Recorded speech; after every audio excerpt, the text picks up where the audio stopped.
The Genesis child theme is image intensive. There are lots of images used in the theme, in the slideshow, in this middle section here, and also in various posts and pages.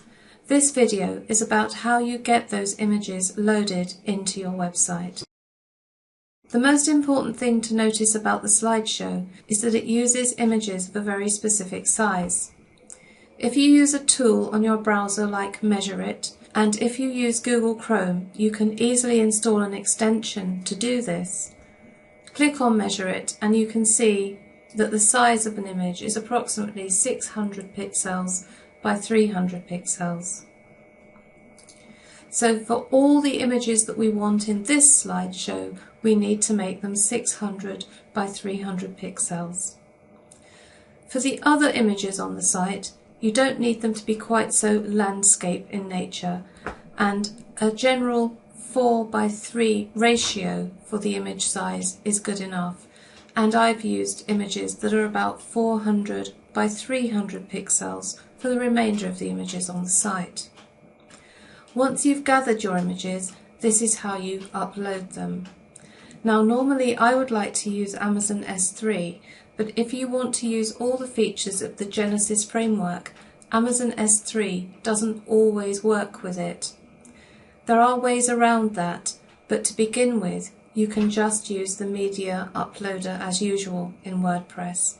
In other words, you can just ignore the use of Amazon S3 for now.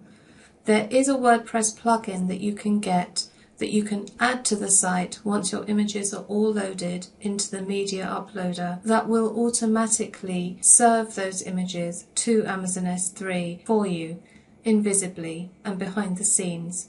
But that can be covered later. For now, we'll just concentrate on getting the images into WordPress. To do that, you need to go to the WordPress dashboard. On the left-hand side of the dashboard are the main entry points into the various functionalities of the dashboard. These can be open or closed, and if yours are all closed, as mine are, you can open them by clicking on this little arrow here. However, if you do that for all of them, it becomes very large and long, so it's best to keep them closed unless you're actually working in that section. And we're going to be looking at the media library. If I click on Library, you'll see all the images that I've uploaded so far.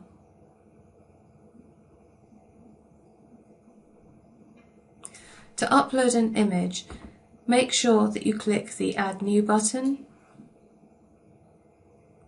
And I always use the browser uploader. You can use the Flash uploader, but it never ever works for me. It just seems to be very browser dependent. So if you want fewer problems, use the browser uploader as I do. Then click on Choose File and choose a file to upload. For example, I'm going to upload this one called ukhouse.jpg.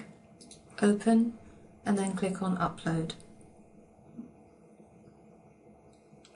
Once that's done, the image is listed in the media library.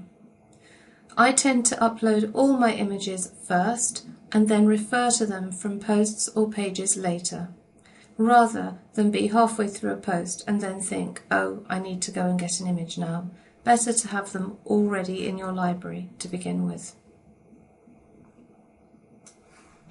I'm now going to upload another one.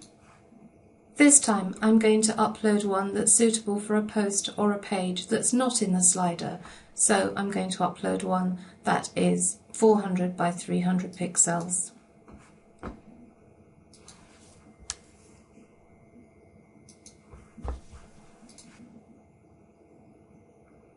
And there it is. Okay, now that I've prepared some images, I can go on to the next video and show you how I'm going to get them onto the home page and into the posts and pages.